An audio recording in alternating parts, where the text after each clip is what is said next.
আওয়ামী লীগ কতটা দেউলিয়া হলে নিজেরা নিজেদের বিরুদ্ধে প্রার্থী দাঁড় করায়। একটা তামাশাপূর্ণ নির্বাচন হয়েছে এবং এই নির্বাচনের নামে একটা ভণ্ডামি হয়েছে। ঈদুল আজহার পর এক ধরনের আন্দোলনের দিকে আপনারা সবাই মিলে যেতে চান, মানে অনেকেই আপনারা শরীকরা একসাথে বলেছেন। সেই আন্দোলনটা আসলে কী ধরনের আন্দোলন, মানে কী প্রেক্ষিতে এবং কোন লক্ষ্যে? এখন কি নতুন কোনো লক্ষ্য থাকবে কিনা? না, রাজনৈতিক দলের আন্দোলন তো সবসময় জনগণের স্বার্থেই আন্দোলন, এবং জনগণের স্বার্থ আর সংরক্ষিত হচ্ছে না বিদায়ী আন্দোলনের কথা আসছে। আমরা বিগত নির্বাচনে দেখেছি যে যেটাকে কোনোভাবেই নির্বাচন বলা যায় না, একটা তামাশাপূর্ণ নির্বাচন হয়েছে এবং এই নির্বাচনের নামে একটা ভণ্ডামি হয়েছে। এবং এবার দেখুন আপনার উপজেলা নির্বাচনে বিভিন্ন রাজনৈতিক দলগুলো একেবারে নিঃশেষ হয়ে যাচ্ছে। সেখানে একেবারে একটা একদলীয় শাসন ব্যবস্থা কায়েম হয়ে যাচ্ছে এবং সেখানে অন্যান্য রাজনৈতিক দলগুলো কথা বলার অথবা নির্বাচনে অংশগ্রহণ করার পর অথবা নির্বাচনে অংশগ্রহণ করে মানে ন্যূনতমভাবে মাঠে দাঁড়ানোর সুযোগও তারা পাচ্ছে না। তো এই অবস্থায় আওয়ামী লীগ সম্পূর্ণ একদিকে আর সারা রাজনৈতিক দল এবং জনগণ একদিকে। এখন জনগণের যে স্বার্থ যে লঙ্ঘিত হচ্ছে, ধরুন এই যে বাজারের ব্যবস্থাপনাটার কথা আমরা বারবার বলছি, আমরা এই যে আশেপাশে যে দেশগুলো আছে এই দেশগুলোতে আমরা সকাল বিকাল বাজারের অবস্থা এভাবে দেখি না। আজকে গত এক সপ্তাহের মধ্যে দিয়ে এই সমস্ত কিছুর দাম হঠাৎ করে আবারও বেড়ে গেছে, মানে এক সপ্তাহের মধ্যে দিয়ে সব কিছুর দাম আবার বেড়ে গেল। ডলারের দাম বাড়ার সাথে সাথে এখানে আপনার কক মুরগির দামের বাড়ার কি মানে সম্পর্ক সেটা বুঝি না, তেলাপিয়া মাছের দাম বাড়ার কি সম্পর্ক, অথবা যে গরিবের পাঙ্গাস মাছ বাড়ার, এগুলো আমরা কার থেকে শুনি? সাধারণ মানুষের সাথে কথা বলি, আমরা আমাদের বাসার বুয়াদের সাথে কথা বলি, দারোয়ান ড্রাইভারদের সাথে কথা বলি, রিক্সাওয়ালাদের সাথে কথা বলি এবং তাদের আত্মনাটটা শুনতে পাই। নগদে 500 টাকা বা তার বেশি পেমেন্টে পেতে পারেন ঢাকায় জমিসহ 20 কোটি টাকার পুরস্কার। এই যে মানে দুর্মূল্যের কষাঘাতে একটা সুশাসনের অভাবে মানুষ যে কষ্টটা পাচ্ছে এর বিরুদ্ধে তো আমরা সোচ্চার হতেই হবে।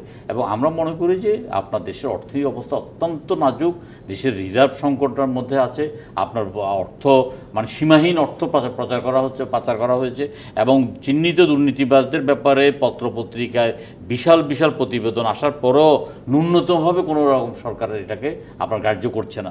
সুতরাং মানুষ তো একদম মুখিয়ে আছে।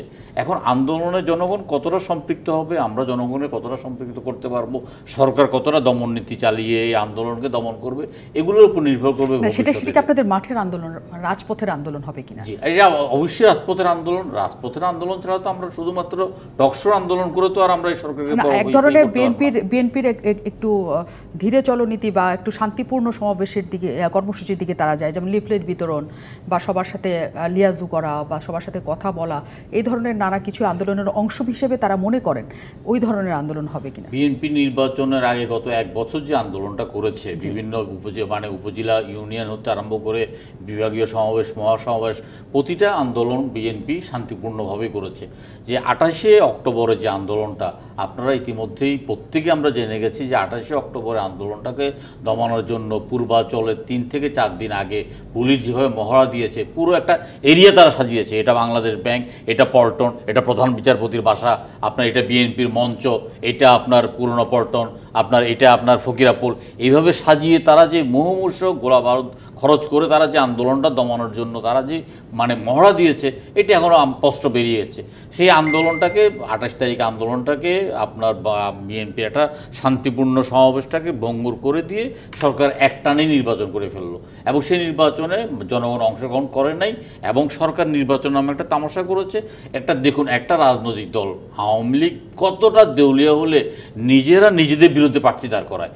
একটা আওয়ামী লীগের একজন প্রার্থী, সে 20,000 টাকা দিয়ে মনোনয়নপত্র ক্রয় করেছে এবং সে আন্ডারটেকিং দিয়েছে সরকার যাকে মনোনয়ন দেবে, দল যাকে মনোনয়ন দেবে আমি তার পক্ষে থাকবো। এইটার পরবর্তীকালে আবার তাকেও বিরোধিতাতে নামতে হয়েছে, অর্থাৎ নিজের দলের বিরোধিতা করতে হয়েছে এবং সেটার ক্ষত এখনও শুকাতে পারে নাই বলে তারা কিন্তু উপজেলাতে তাদের সেই মার্কাটা দিতে পারে নাই এবং উপজেলায় তারা তাদের প্রার্থী দিতে পারে নাই। উপজেলাতে এক একটা উপজেলায় আওয়ামী লীগ 3, 4, 5 ভাগে বিভক্ত হয়ে আছে।